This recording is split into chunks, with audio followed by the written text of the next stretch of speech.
It's the separate self that identifies with something outside of itself. And it's chasing that. It's trying to acquire. It's trying to become. That's the illusion. That's the ego-mind identity.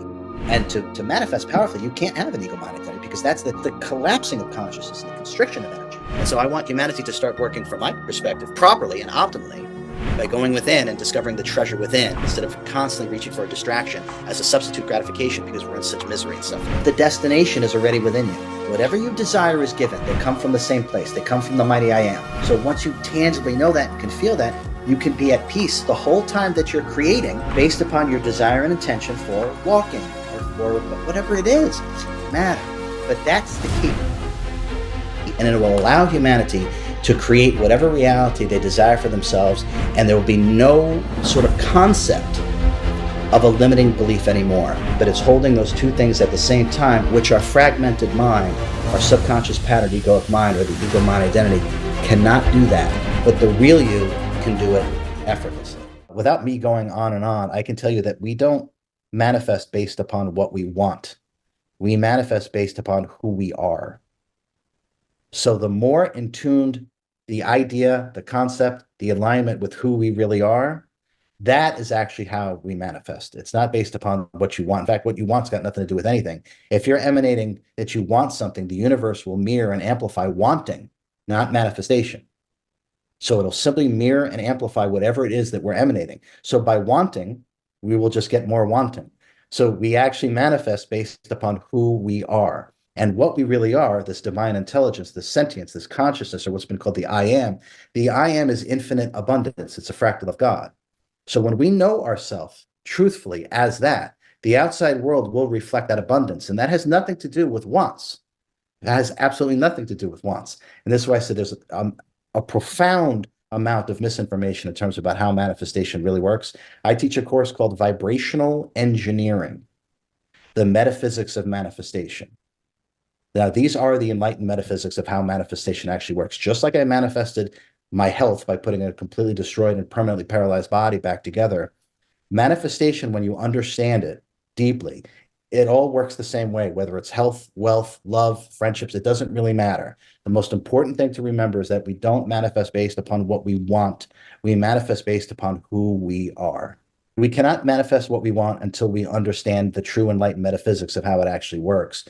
If we can think of the outer world, the so-called outer world, as a mirror and amplifier of whatever frequency we are emanating. So if we want to create a life of abundance, we would have to attune our body-mind to the infinite I am, or consciousness, or the indirect or direct fractal of God that we actually are. And that's why I said about only the truth heals. And in terms of healing and manifesting your health, manifesting wealth, manifesting love, it doesn't matter what it is. It's not about what you want. It's about attuning yourself to who you really are. And who we really are is infinite abundance. But that takes the progression of moving past the identification with the ego-mind identity, which is identifying with the body. And then we reduce ourselves to what I call body consciousness. And therefore, we reduce ourselves to the low frequencies that the body is part of and attuned to.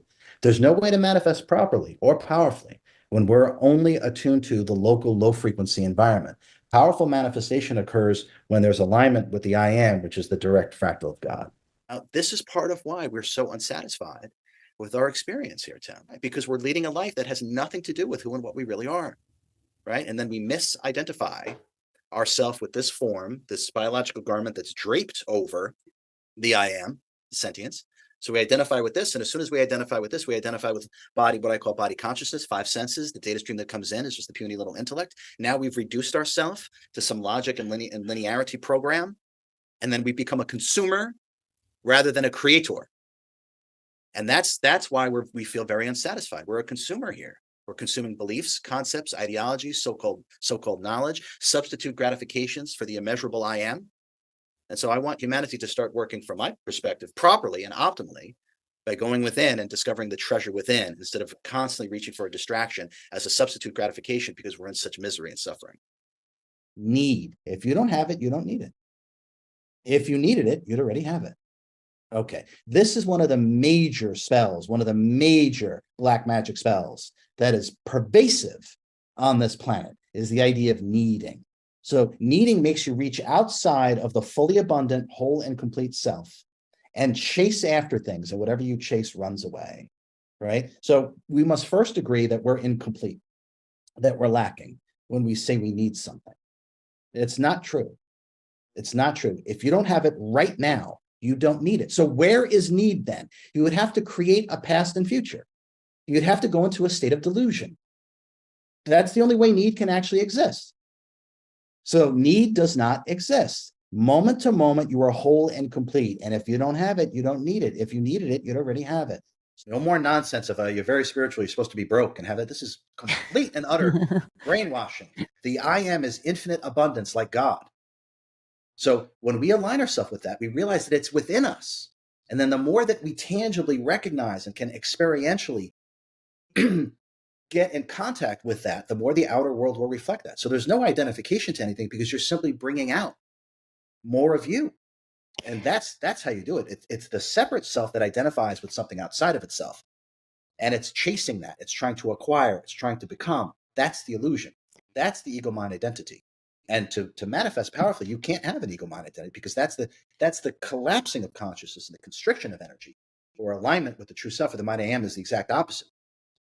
It is the expression and creativity of the unlimited nature of God, because we are a fractal of God. And when we operate that way, there's no identification. It's just playtime. As I start to realize my true self, a lot of times in spiritual writings and teachings, we're talking about attracting. But the actual real self is radiating. It's more of a radiational. It's not about getting something. It's about giving. It's more of a radiating. I find the false self that I had is the attracting, and that the real self is a radiational. What is your opinion on that? Yeah, I mean, that's much more on the money. What we can do, Brian, we can take it a step further, or maybe many steps further. Okay, so let's think about breathing, right? Inhale, exhale, right? Okay, if we start to realize that those are two sides to the same coin, there is no inhale without exhale, and there is no exhale without inhale. That in actuality, it's just one thing. Right. Okay, so now when we start to use that about giving and receiving, they're not separate. Each one needs one another. It's actually one thing. Now what we're starting to tap into, Brian, is flow. Now we're tapping into flow. And abundance is the momentum or uninterrupted flow state that comes from the mighty I am, which is abundance itself. So if we cease to compartmentalize, inhale and the exhale, no. Right. It's one thing. Now giving and receiving is not separate. This is when things really start to change. Now, it is the union or unification with the self and all of, now your desire, intention, thought, emotion, action, behavior all comes from the self. It's all expressions of the self. So when it's coming directly from that, the manifestation will start to take place when we not only have that unification in the doing state, but when we have that unification in the resting state. And this is part of the key that I want humanity to start to understand. Most of us think, and that's just a thought, but most of us think that it's only through action do we manifest. No, just like not taking any action, we're still going to manifest. No. And some people think that, and that's just a thought, some people think that only through doing do we manifest. It's both. It's both. That's why I said you have to have the whole thing. So when we have this unification in the resting state and the doing state, so we're emanating a very specific song, a very specific frequency, even when we're on the couch, and that doesn't change when we're actually in our doing mode.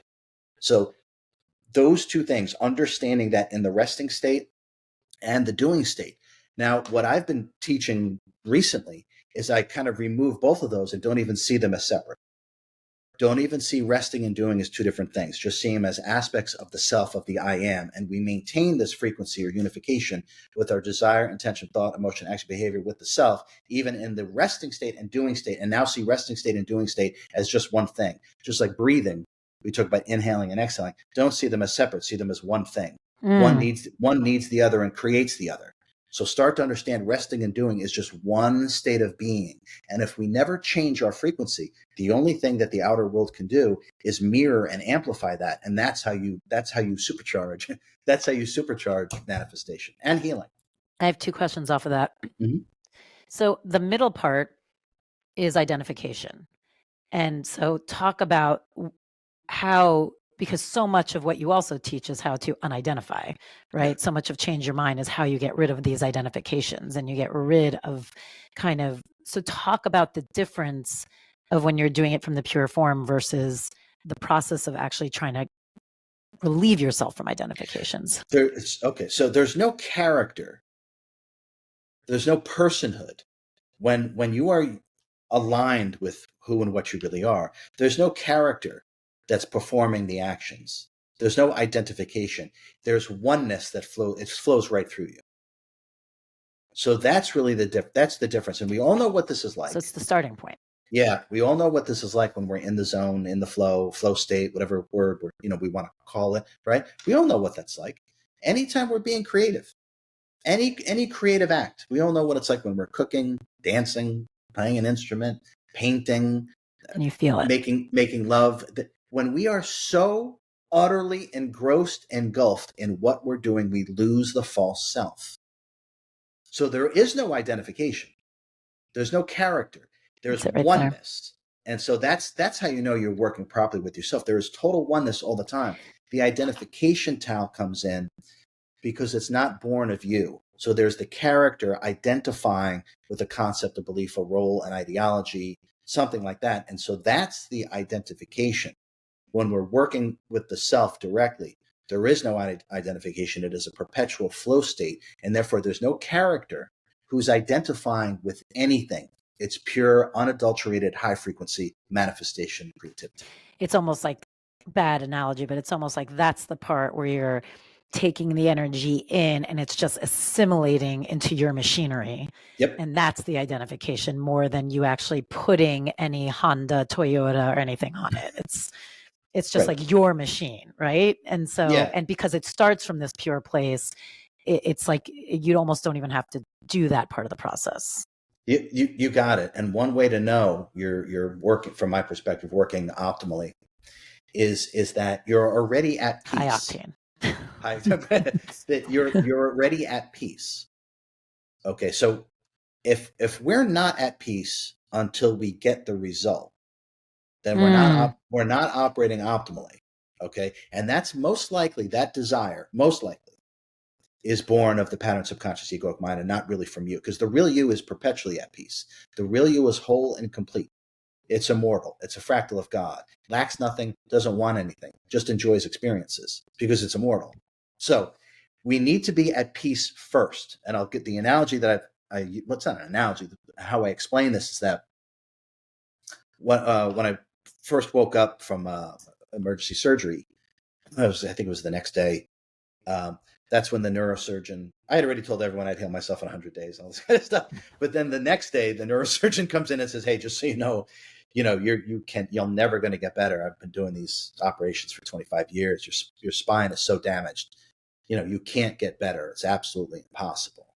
So I had already announced, like I said, well, I'm going to do this and do that. Is that him feeling like he was telling a kid, like, "I'm so sorry, you're never going to be able to win this"? Yeah. Well, he didn't want me to think that I would ever be able to walk or be healthy. Either one of those things. So, but what I want to share about this, what's important about this, is that I then told my friend who was there and the infectious disease doctor who was in there, I said, just so you know, I am going to walk 100%. I'm going to walk. And even if I don't, I'm at peace with everything. Now it's those two things. Now the ego mind identity can't do that. Around 2016, you went through a catastrophic septic shock that ravaged your whole body. And you said to your health practitioner, I think there was a deep knowing within you. You said, "I'm willing to break everything in order to put myself back together." There's only 65 cases of the condition that you had. And within such a short amount of time, I think you gave yourself 100 days. You were paralyzed from the chest down. There's videotapes of you beginning to slowly move your ankles, slowly move your foot, walking again, and then walking fast up a hill toward the end of those days. And I love to walk people through your intention and desire to walk again. Where did that exactly come from? Because a lot of people get that diagnosis or prognosis and they say, I'm not going to walk again. I guess I'm going to be best friends with a wheelchair the rest of my life. What was your desire and intention? It's almost like you sort of knew that this challenge was being presented in your life because you wanted to prove something. What was that exactly? Well, I wanted to prove to myself yet again that I could put my destroyed body back together again. And so I gave myself a worthy challenge. I put a destroyed body, quote unquote, permanently paralyzed, told I had 48 hours to live, ravaged with diseases, life-threatening conditions. And when I woke up from emergency surgery, it was like a muscle memory, Emilio, is the best way to say it. I literally remembered how self-healing and self-realization or enlightenment, which are the same thing, how they actually work. And right there in the ICU, as you stated, I documented all this. Right there in the ICU, I started explaining the enlightened metaphysics of self-healing and self-realization in great detail. And I literally explained in 100 days, I'll walk out of here, I'll be completely healed, and I'll have no issues whatsoever. And meanwhile, I was obviously told the complete opposite, that my paralysis was permanent, that the diseases that I have are genetic. There's nothing that you can do about them. The life-threatening conditions that you're experiencing of autonomic dysreflexia, the life-threatening conditions you're experiencing, there's no medication for these things. There's nothing that you can do about any of them. Now, what I want to say most importantly about all of that is that all of us are going to have to decide whether we're going to be a consumer or a creator. Now, I decided long ago that I wouldn't be a consumer of opinions, a consumer of beliefs, a consumer of limitations, a consumer of concepts, a consumer of ideologies. Now, even though all these well-meaning, highly educated medical professionals who only wanted the best for me, I was not interested in consuming their opinion whatsoever. I know what I am. I am a creator, and I create my reality. So I knew if I went deep inside, deeply, and dedicated myself 100%, not 99.9, 100%, and never wavered, that I would put my destroyed body back together in 100 days. And that's exactly what I did. And those understandings make up, as you know, the Ascend the Frequencies healing technique that now I don't know how many tens of thousands of people have availed themselves of, and they've been able to improve their health, and not just their health, improve their entire state of being and state of consciousness in ways that they didn't think was possible. I knew that I would do this. I absolutely knew that I would do this. And I absolutely knew that I gave myself this challenge, and I was ready for it. And also you knew that you were going to do this, but you were unattached to the outcome. And that's really key here, because you said that there was only one prayer that you ever said in the hospital, and that was, "Mighty Spirit, thy will, not mine, be done," which is that state of total surrender.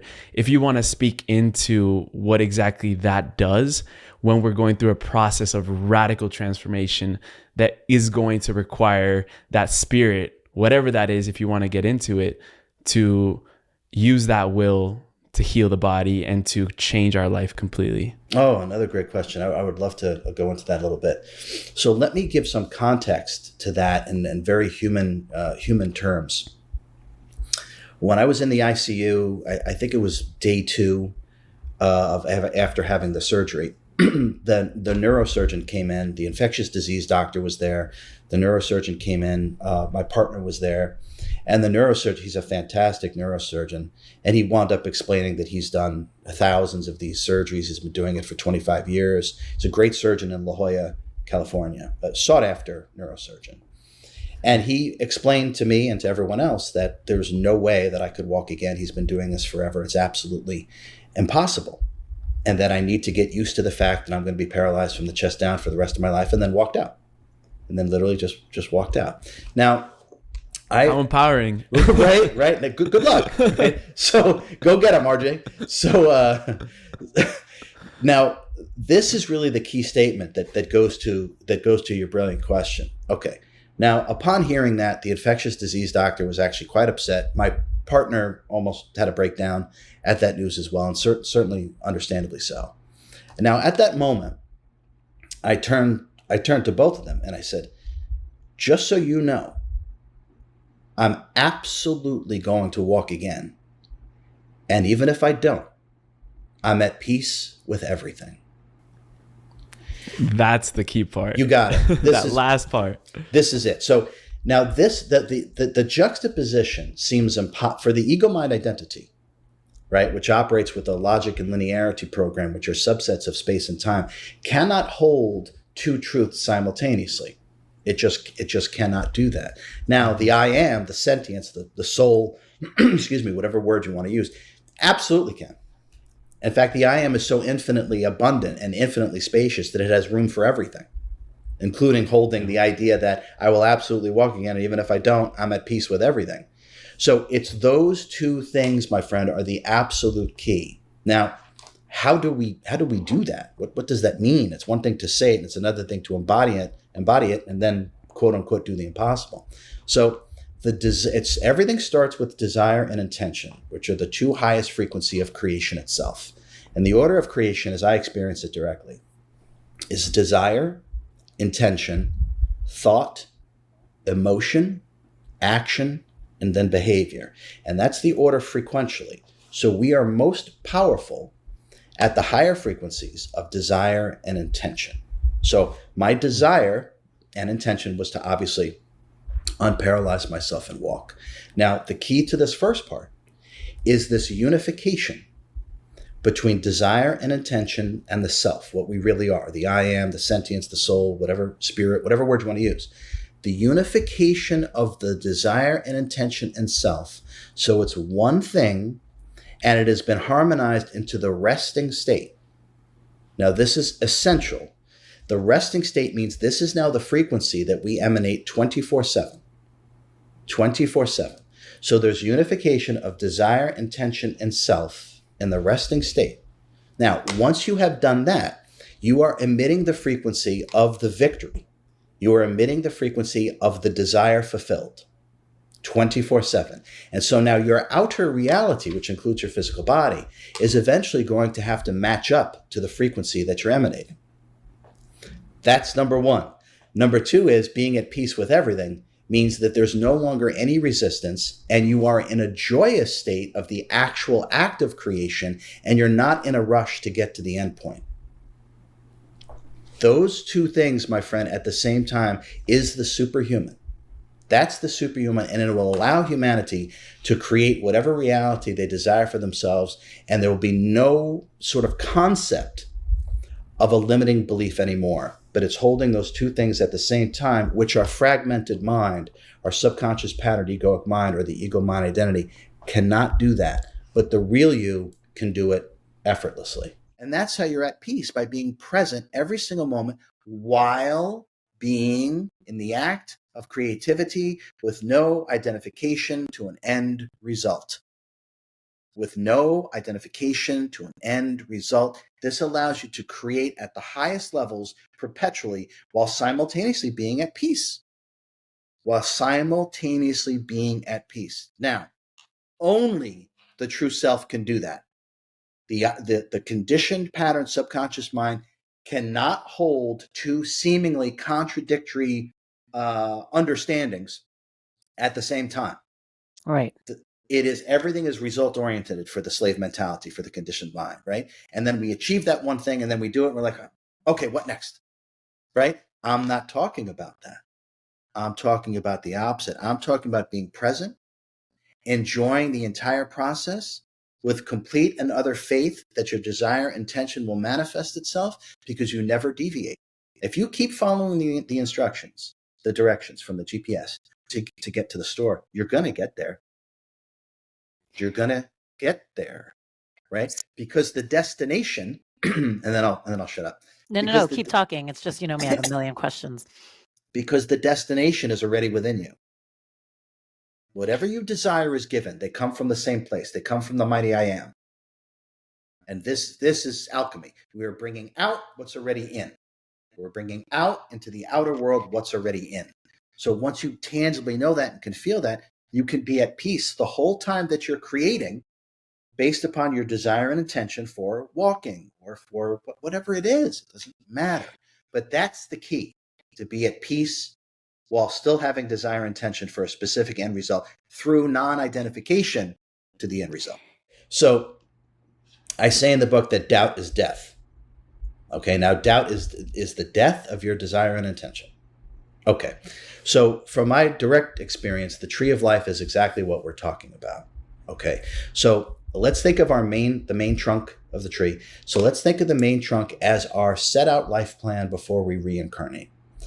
All the data points along the life plan that we're going to experience, and the purpose of those data points ultimately are to be so life-altering that they wake us up into a state of self-realization and we move past the limitations of the ego-mind identity. That's actually what those data points are for.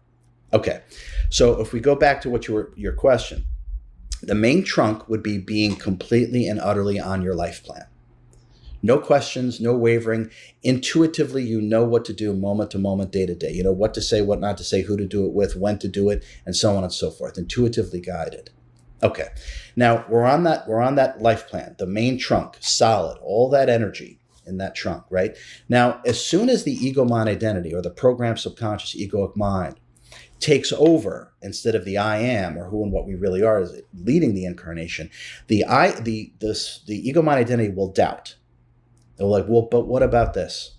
But what if I can't do this? But what if this happens? But what if I'm not smart enough? What if I'm not strong enough? Okay, so now what happens is, instead of going along the life plan, we have now created an alternate option of things not coming to fruition.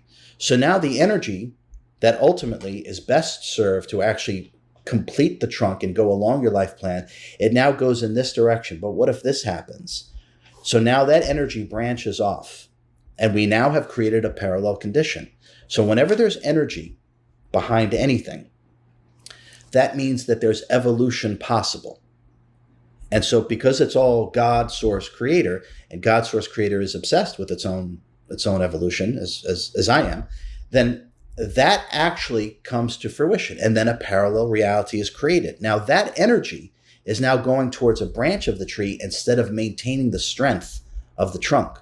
So every time we doubt ourselves, we create a branch and we're weakening ourselves energetically, and we're taking ourselves off our main trunk or our main life plan. And that, when we step back from a higher consciousness perspective and actually look at that, that is actually the tree of life. So the key is, if we want to be as powerful as we possibly can, is to never doubt ourselves. And how to never doubt ourselves is to never let the ego-mind identity or the pattern subconscious mind make the decisions in our life, to be so present and deeply connected to who and what we are that intuitively we know what to do. The rational thinking, finite, fragmented mind never actually gets in the way, never creates a parallel condition, thus weakening ourselves energetically and thus making the fulfillment of our initial desire and our life plan less likely to actually occur.